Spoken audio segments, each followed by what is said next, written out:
What's up, people? I'm back.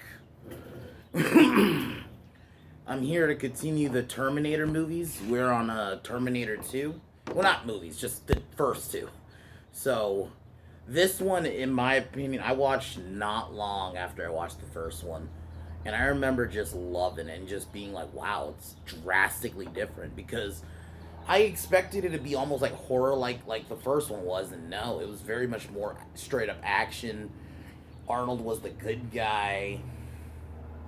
And to me, this is as much as I love the first one, I love this one. This one, it just, especially the end, gives me the feels. So we are, and yes, I'm gonna be doing the extended because to me, that's the definitive version of the movie. I don't know why they cut it out, but that's just how movies were back then.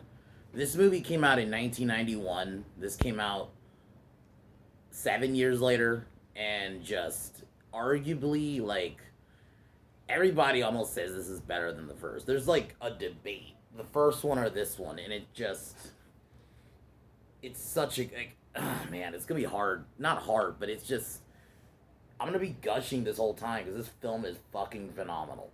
So, in my opinion, we introduced Robert Patrick, we introduced John Connor. We actually as a character, you do get glimpses of him in the future scenes in the first film, but in this one, it's like you actually see him have a role in the plot. You have Miles Dyson, just everything about this film. So we start off with, my opinion, one of my favorite intros. The music is so perfect, where you get like a quick glimpse of the future war. Then you have some dialogue from narration from Sarah talking about about his there being a protector and all that, and then the music cue hits, and basically you have a montage. Like I guess it's like the world on fire when the bomb just hit. This is supposed to be like the start of the future war in a way. So that was just such a dope intro, man. And then you also had Guns N' Roses, "You Could Be Mine." So this movie was very like mainstream when it came out. And you had some toys for it too, and just yeah, so amazing intro. Just that music is so great. Like when I think T2, I think of just that intro. So then Arnold arrives, and then this iconic scene of Arnold walking into a bar, trying to get some clothes, causes a ruckus, throws the guy onto a grill, and then fucks up a few of the people at the bar. Then gets the clothes, and then you had "Bad to the Bone" playing. It's just so like, oh my god, when he and then grabs the glasses from the dude. It's just such a like iconic opening of the film. I mean, we're actually into the film now. Just so great. And Arnold once again does a good job at playing a machine, but throughout the film you see him have a lot for a guy who's just playing a machine. He has a lot of range in this movie.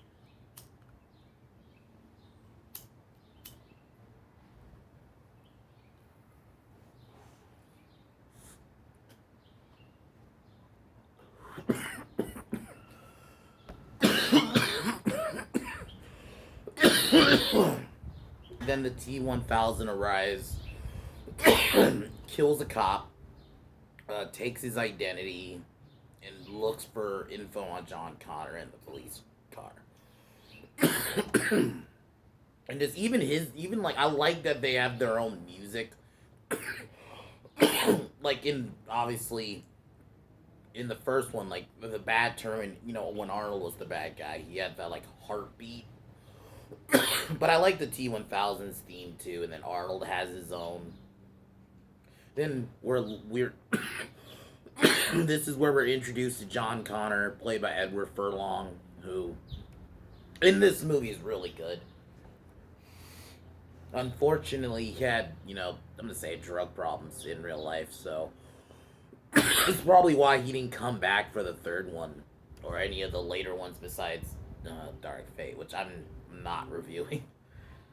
I'm not, unless like I might talk about it just to rant on it, but I'm not fucking watching it again. So, um, we're introduced to Sarah John's foster family. You could hear "You Could Be Mine" in the background. Then John leaves on his bike. Then we're switched over to Pescadero where Sarah is, and we learn that after T1 she was placed in Pescadero, and the iconic scene of her just doing the pull-ups on the bed. I'm not gonna lie, it's hot. I'm sorry, I just find it, yeah, such a dope scene. I mean, you also just see the growth, like, yeah, you now notice she has noticeable muscles now. She's not like just a regular like chick, and then also clearly the impending war is looming in her head. And we see Dr. Silverman, and this film already has some like background that like, she previously stabbed him in the knee, Dr. Silverman, when Dr. Silverman was talking, I guess to like other doctors about Sarah Connor. Then he orders like some guy who's one of the workers to basically give her like some kind of medicine, not medicine, but like some kind of pill or whatever. No, it's not. Yeah, it's a pill. In the theatrical, they cut away from it. Like in a theatrical, when he asks him, because I guess he didn't.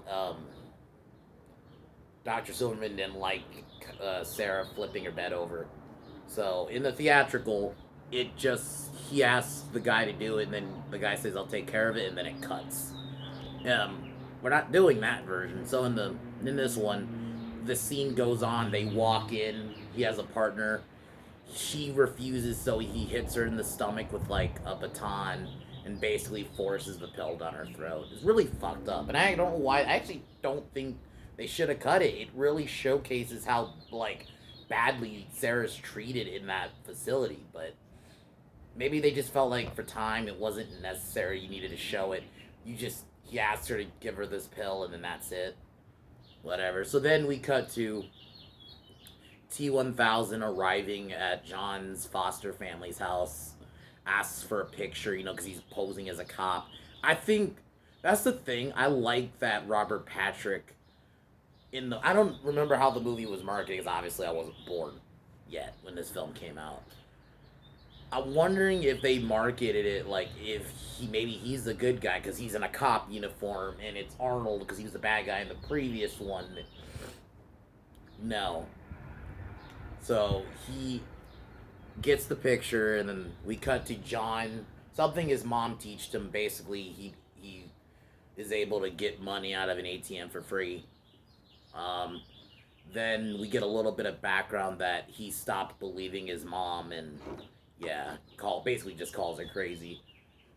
Then we cut to them driving. You hear a little bit more of "You Could Be Mine," which is an awesome song by Guns N' Roses. And then Arnold sees them and follows them. Then we're cut to back to Pescadero, where Sarah's acting like she's reformed, like, oh, I don't believe in the whole future war anymore and all that in Judgment Day. But, Silverman sees through it and basically says no, and that you need to stay here. She tries to attack him, and then they basically take her down. That's pretty much it. Um, then we see Terminator morph T-800 following John to the mall. So now we're at the mall, or the Galleria. Then T-800 follows them into a game, like a arcade, where John's friend warns that this cop's looking for him, so John runs away. T-1000, follows him. Then he runs into like the back entrance and like the part of the store where it's like only like employees are supposed to be there. Then the T-800 shows up, and this is where who's gonna protect John? Who's there to kill him? John T-800 pulls out his shotty, tells John to get down, shoots him, shoots the T-1000, then opens the door for John, tells him to run away, and then we have a quick fight. Then the T-1000, really quick, good little fight, and just awesome, like, just scene. Throws him through, T-1000 throws T-800 through a glass, follows John to his bike. Then the T-1000 grabs a truck. Then we have basically another iconic chase scene Great music. T-800's following them into like this is like then John goes into like a dam, like the part of the city where there's like a little thing that's supposed to be water, but it's just somewhere you can walk. T1000 follows him. T800 arrives, grabs John, shoots the tanker, blows it up, seemingly takes out the T1000, and this is where you have the iconic shot of T1000 just now fully liquid metal now, just walks out and just kind of walks out of the fire. Really iconic shot, and just this is the one thing too. This film's special effects are really good, especially like the T1000, because this was what 2 years before Jurassic Park, so we were starting to really get a showcase of yeah, the effects are like much better. Um, T800 tells John about like how that he was sent by Kyle Reese, who by John Connor, who I guess they incapacitate one of the T800s and then change the chip to protect John. Then we also see a quick shot of the T1000 getting into his car. This wasn't in the original. Then we see T800 then takes John to a phone booth to talk about to warn his parents because he can't go home because the T1000 will follow him there.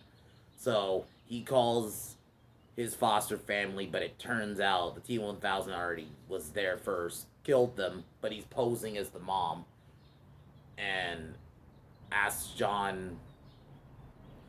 Then so Terminator T800 then poses as John, gives the different dog name, and then T800 tells them they're dead, and then this is where it's revealed.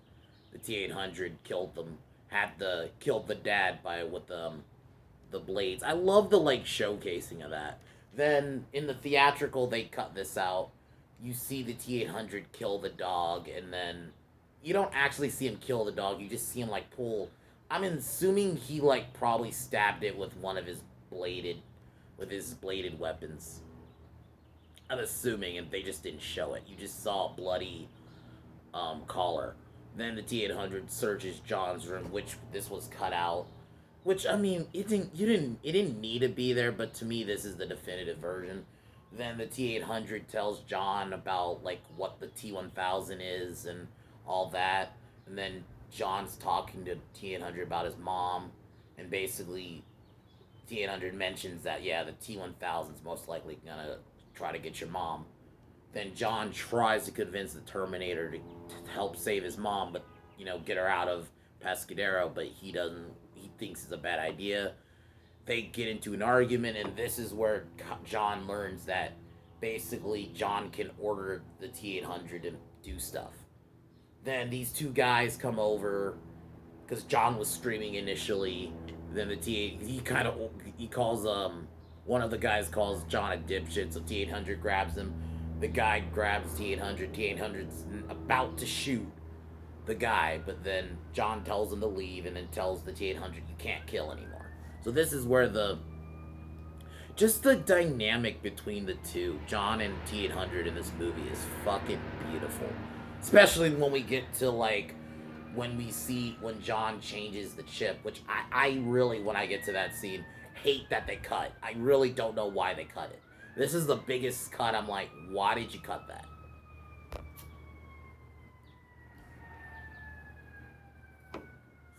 So John orders the T800 to help save his mom. So that happens. T1000 arrives at the Pescadero. Basically, he's there to kill Sarah Connor. There's a quick scene of some cops trying to ask Sarah about like the machine, well, about T800. But she doesn't help him. She's acting like she's sedated. Then the same guy who beat her up earlier takes her to a room and licks her. So it's really weird. That part I do find a bit weird. I guess it's just to show how scummy those guys are. So she breaks out, beats up the guy. So it's kind of like she gets her comeuppance there.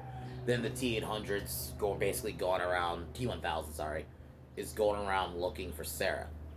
T-1000 kills one of the other cops and then poses as him. While this is happening, John and T-800 arrive. T-800 shoots a guy in the leg. Little funny moment, and John's like, "Oh, he swore." I'm like, "I shot him." And then T-100 says he'll live. And then they arrive. Sarah breaks out. She um, breaks one of Silverman's legs and then basically grabs like a needle and injects it with some like blue liquid that basically it is just used as a distraction to let her out. Then she tells the guards to let her out, and then she runs away, and then you have a little chase, and then she gets about to get on an elevator. The T-800 steps out. Sarah Connor like has like almost like a relapse and freaks out, but she does because she doesn't know that the T-800's there to protect her, so there to save her. So then the guards have her down. T-800 takes out the guards, and then this is where you get the iconic "Come with me if you want to live" line. Then she grabs it. Then the T-800 starts chasing them down the elevator. Fun little shootout on the in the elevator. Then they steal a police car, and then another shootout happens, and they basically lose the T-800, T-1000, and then Sarah kind of basically says that was a bad idea. Kind of yells at John like that wasn't a good idea. It was you're too important. It's too risky to come save her. Then John cries, and then Arnold asks why do you cry, which is gonna be important later on. And then they go into like I'm assuming it's like a little garage kind of thing. Then they take out all of his bullet holes and sew up his wounds and stuff. Then the T-800 mentions that you can change the chip in his head. And then they cut this out of the fucking movie. I don't know why. This whole scene was important. So we see them take the chip out of his head. And then Sarah wants to smash it because she doesn't trust the Terminator. And here's the thing. It makes you understand why. It's like this thing tried to kill me, and she's been and that's the I don't know why they cut this because when you see her later on shake his shake the T-800's hand later on before he sacrifices himself in the end. That's why I don't know why they cut this scene out. This scene was like the whole arc of Sarah growing to realize, you know what? You're not so bad, but they cut this out for some reason. So John convinces her and tells her, no, if you're gonna say I'm this leader, you gotta trust me and let me make the decision. So Sarah decides not to smash it. Why the fuck did they cut that? In the theatrical, they get the bullets out, and then it just kind of cuts to Sarah smoking a cigarette, watching the T-800, who's just standing there on watch the whole night. I don't know why they cut that. Hollywood, Hollywood's just retarded sometimes. Like there was no need to cut that. That scene was vital. So they get a car, and then they basically have to go to the border.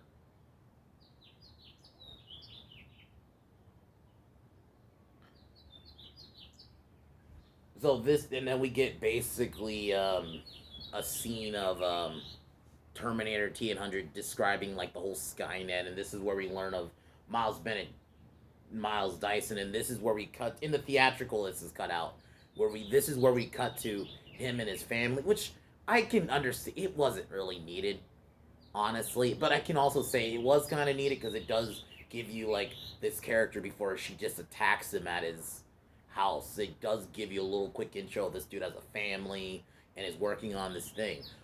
I'm stupid. I didn't mention the scene before where this Miles Dyson is at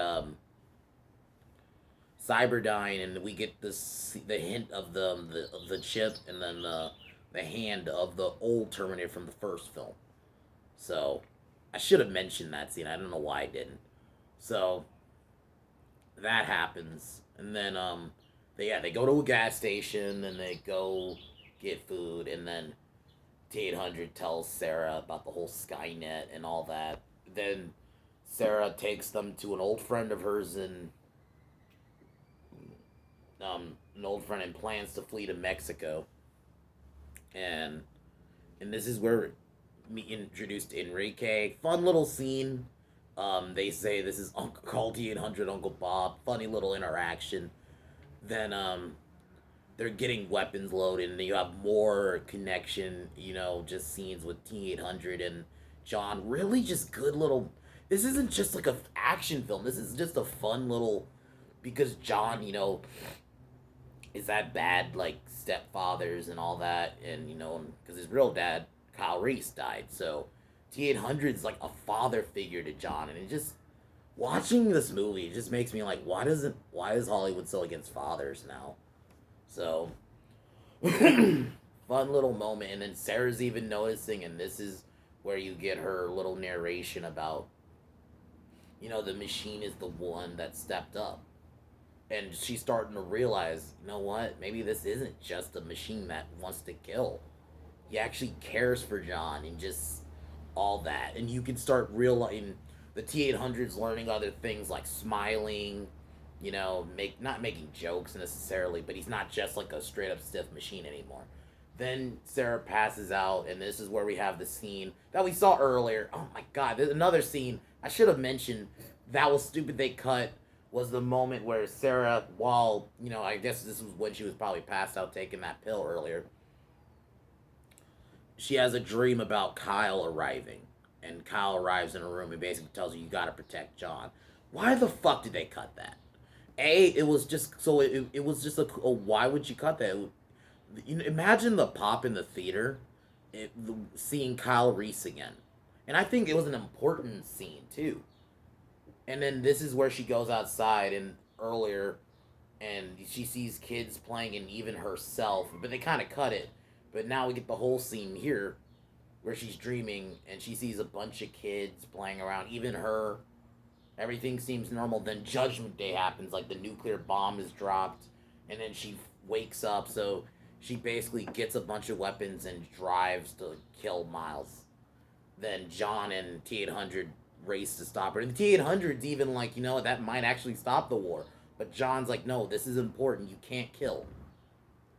Just so then we get the scene of Sarah attacking Miles Dyson and shooting up the house, and then she has Miles down and has a moment to kill her, but I guess she's seeing like the family there and just drops the weapon.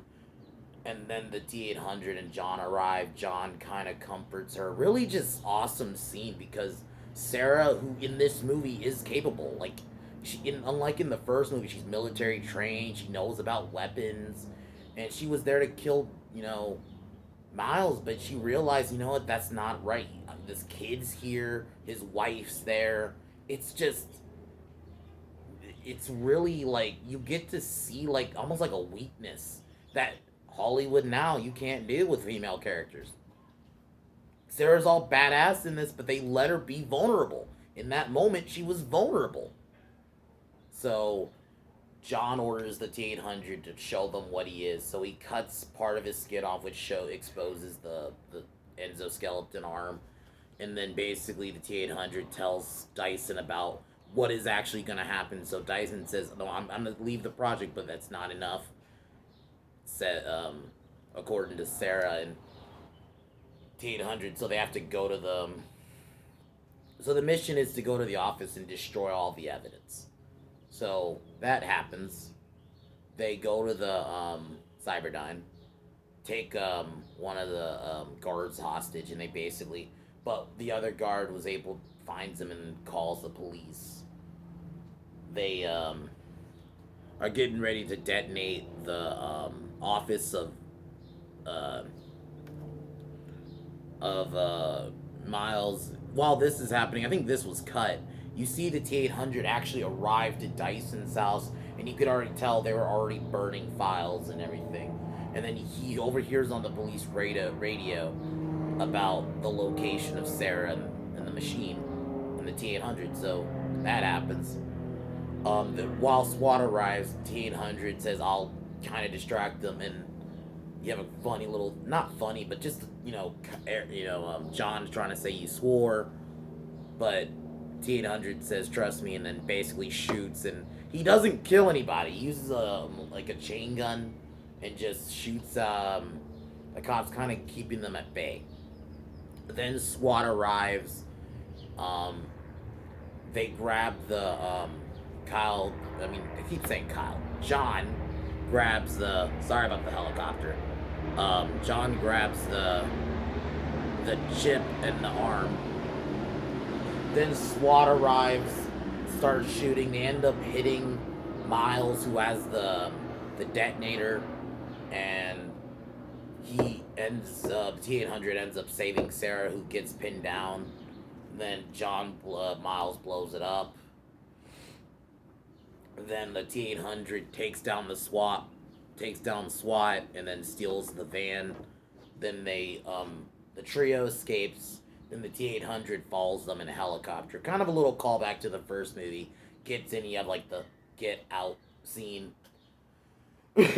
Follows them. A little bit of a shootout. The T-800 crashes. T-1000 crashes the helicopter, and they crash the van they're in.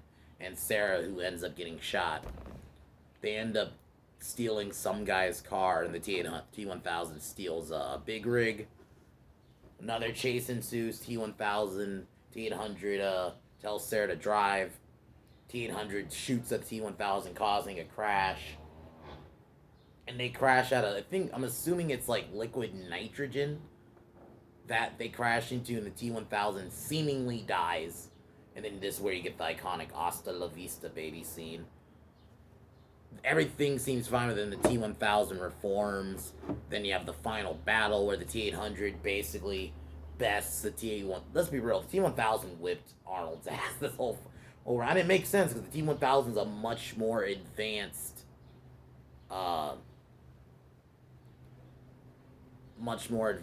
version. You have the iconic scene where the T-1000 poses as Sarah. Then, and that scene is so good too. The effects were great because that turns out that was Linda Hamilton's twin sister. So she shoots it, and T-1000's trying to kill them, but then T-800 arrives, injured and all, but with a broken arm, has like a grenade launcher, shoots it at the T-800. T-800 falls in. I'm assuming it's not lava, but it's like molten hot stuff. I'm just gonna say that. And the T-800 dies, and this scene is so sad. Where in the end of the movie, they throw the chip and then the arm away from the first movie, but then T-800 says this one morning, basically says, "I gotta go, because I could get corrupted," and and John just like crying, is like desperate, like, "I don't want you to go." It's so sad. It is so sad. Like, every time, I'm like, man, it hits me in the feels, man. Sarah, shakes his hand in that offer of respect. That's why it bothers me that they cut that scene out earlier where she wanted to smash his seat. It's like, you see that whole arc and then you cut it out. It's still a good scene, but it's like, I would have loved to have seen that in the theater. I mean, I wasn't born, but I'd imagine, like, just that whole, it should have been left in. So you just see that whole, it comes in a circle, man, that whole arc. So the T-800 sacrifice, of really sad music, then some narration from Sarah, and then this is where in this version you get an alternate ending where they kind of cut to President Day and Judgment Day was averted, and then basically Sarah thanks the Terminator. It's like, honestly probably where the franchise should have ended. I will agree. I think this was a great endpoint right there. But this film is amazing. 11 out of 10, 20 out of 10, whatever. Oh my god. Great soundtrack, great cast, the growth of Sarah Connor, the growth of Arnold. Arnold wasn't just playing like, because in the first one, it made sense why he didn't have a lot of range. He was the bad guy. In this, he was still playing a machine. You saw his growth as a character, and Sarah's growth, as, she didn't trust the machine, and it made sense. I don't blame her. Honestly, I don't. Even if it saved her earlier, she's like, something could happen, this thing could go bad, but you see her going full circle in the end there, and in this version, especially thanking the Terminator in the end for help protecting John. It's like, I love this film. I'd advise anybody watch it if you have not, because this film is just too good. It's not just like, and then T-1000 was an awesome bad guy. I love the little glimpses of the future war. The CGI was awesome in this. Like, this movie to me is like one of the big staples that really pushed that special effects forward in the 90s. Obviously, this was about 2 years before Jurassic Park. Kind of went at it like fully, but I think this one was a bit stepped in. I mean, obviously you had stuff before, but I feel like to the next level. Even at that time, it's like, oh my god.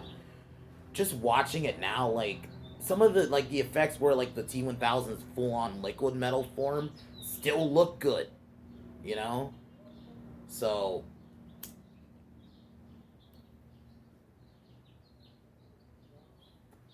10 out of 10.